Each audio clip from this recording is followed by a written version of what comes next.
Olá, tudo bem?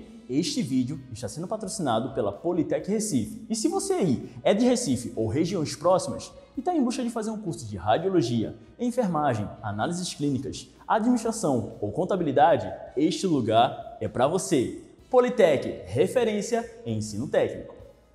E aí, pessoal do Radiologando, tudo bem com vocês? Estamos aqui para mais um vídeo no canal. E no vídeo de hoje eu vou explicar como realizar um exame dentro e fora de book. Você sabe aí quando realizar? Pois bem, vou explicar neste vídeo.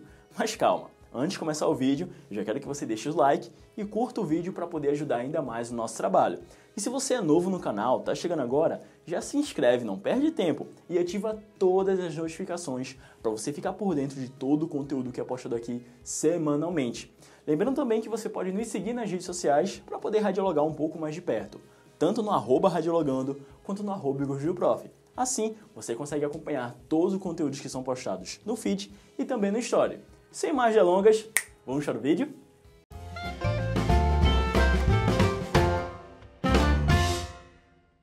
Mas antes de começar o vídeo, eu queria dar uma novidade para vocês. É um novo recurso que nós do Radiologando abrimos para você poder aumentar e elevar o seu nível de estudos, que é a ala Seja Membro, no qual você poderá contar com os planos, que vai ajudar você a aprender cada vez mais sobre radiologia. Então, se você está curioso e quer saber um pouco mais, clique aqui embaixo na ala Seja Membro e assista o vídeo para conhecer um pouco mais este novo recurso. Bom, pessoal, sabemos que nas práticas das técnicas radiológicas, na técnica de raio-x, muitas vezes nós realizamos o exame dentro e fora de book. Mas afinal de contas, por que realizar o exame fora de book?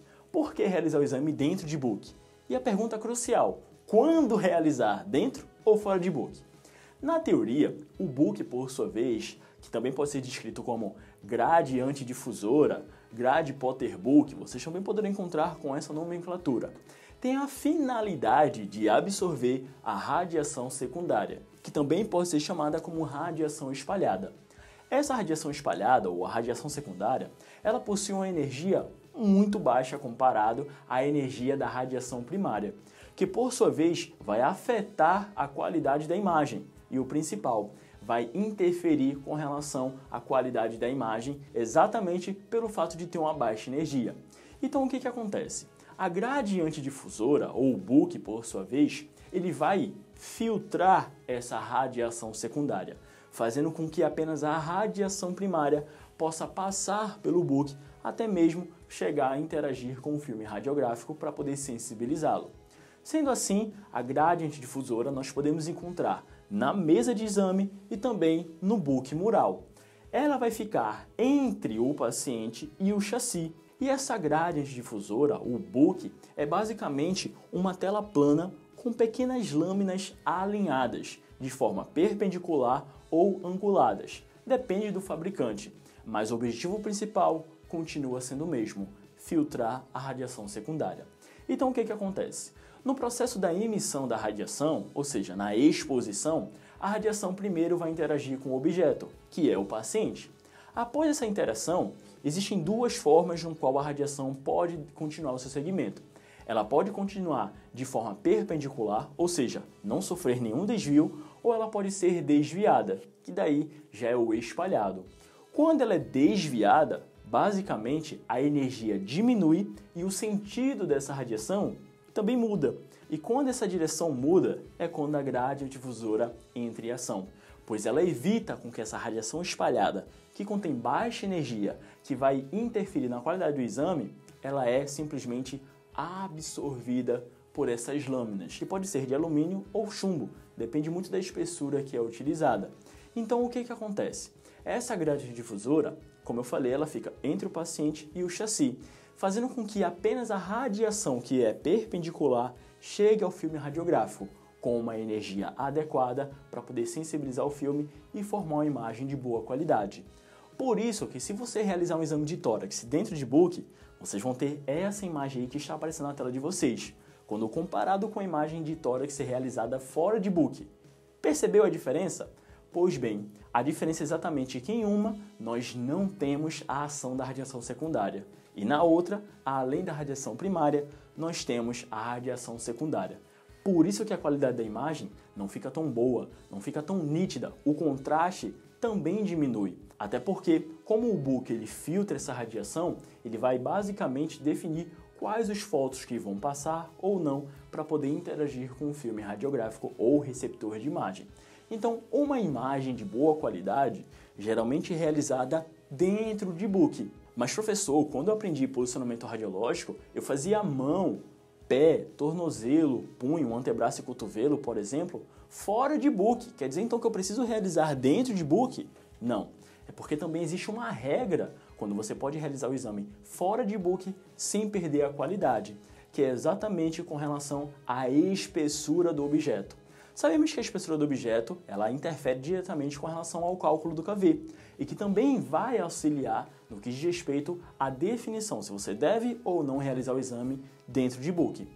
Estruturas que possuem 10 centímetros ou mais de espessura é recomendado que seja realizado dentro de book para manter a qualidade. Já quando a estrutura tiver menos de 10 centímetros de espessura, esse já é um indício onde você pode realizar o exame livremente fora de book. Por quê? Quando você realiza o exame fora de book, você não vai manter os mesmos parâmetros técnicos de KV, MA e MAS. Você vai diminuir. Se você vai diminuir esses fatores, a probabilidade e a quantidade da radiação espalhada também vai diminuir. E isso vai favorecer para a qualidade do exame. Por isso que essas estruturas de extremidades, como mão, falanges, punho, antebraço, cotovelo, pé, tornozelo, calcânio, perna, joelho, dá para realizar fora de book. O húmero, ombro, coxa, articulação coxofemoral, já é recomendado que seja realizado dentro de book, porque neste caso não é só a espessura que vai ser levada em consideração, e sim também a densidade da estrutura. Tá, professor, entendi que a espessura ela vai definir se o exame vai ser ou não realizado dentro de book. Mas se eu for realizar uma radiografia de antebraço que esteja com gesso, eu devo realizar dentro de book? Não necessariamente. Você pode realizar fora de book sem problema nenhum. Mas saiba que se você realizar dentro de book, você, além de melhorar a qualidade da imagem, você também vai aumentar a quantidade de dose de radiação.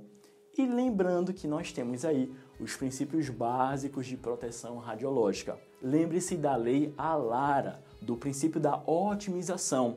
Realizar exames radiográficos com técnicas tão baixas, mas que elas possam ser reproduzíveis ou execuíveis e mantenham a qualidade da imagem. Então, se você conseguir realizar o exame fora de book e manter uma qualidade boa para o diagnóstico, você deve fazer isto. Lembre-se que a otimização é onde o profissional das técnicas radiológicas age diretamente. Então, se a gente pode otimizar, se a gente pode diminuir a quantidade de radiação, isso é bom não só para o paciente, mas também para nós profissionais que estamos ali naquele ambiente no qual vai ser exposto radiação ionizante. Então, acredito que agora ficou mais fácil para você entender e definir exatamente quando e como realizar o exame dentro ou fora de book. Lembrando que existem algumas estruturas onde a gente vai realizar fora de book, mas não porque nós queremos, e sim por questões de necessidades. A exemplo de exames que são realizados em leitos. Geralmente, nós não temos um book ali disponível para poder realizar o exame. Até existe na teoria e também na prática, digo isso porque eu já trabalhei com um chassi que possui um book dentro do receptor de imagem. É um chassi que possui um peso maior, é mais pesado, mas ele possui ali aquela grade antidifusora e a gente consegue realizar e reproduzir o mesmo exame que é realizado no serviço de radiologia. Claro que esse chassi é difícil de você encontrar na prática, mas ele existe, tá bom? Então saiba, existem exames que são realizados dentro e fora de book, e que o fator primordial para você avaliar isso é a espessura.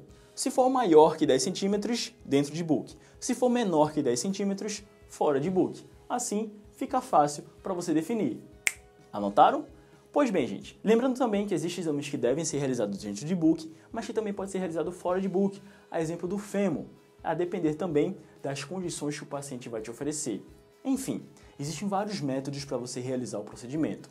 Escolha o método que vai ser mais apropriado diante das condições clínicas que o paciente vai te oferecer e tente reproduzir uma imagem de boa qualidade.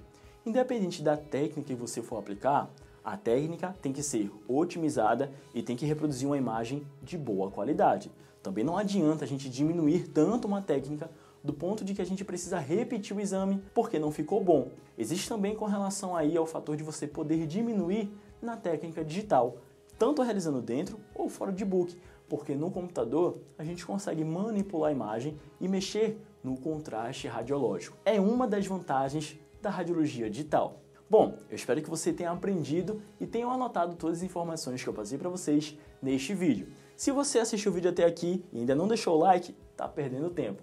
Curta o vídeo e deixe aí uma motivação a mais para a gente poder continuar com esse trabalho. E também se inscreva no canal e ative todas as notificações para você ficar por dentro de todo o conteúdo que é postado. Lembrando também de nos seguir nas redes sociais, tanto no @radiologando quanto no @igosprof. E se você aí quer estudar SUS, siga também o @gabaritandosUS. É um Instagram do Radiologando exclusivo para vocês estudar SUS. Lembrando também que no dia 13 de fevereiro, às 20 horas, nós teremos o nosso aulão sobre a nova RDC, que por sua vez, vocês poderão fazer a inscrição com o link que está aparecendo aqui na sua descrição, ou pelo número que está aparecendo na tela de vocês. Eu aguardo vocês lá, hein? Então eu vou ficando por aqui, pessoal. Até o próximo vídeo. Valeu!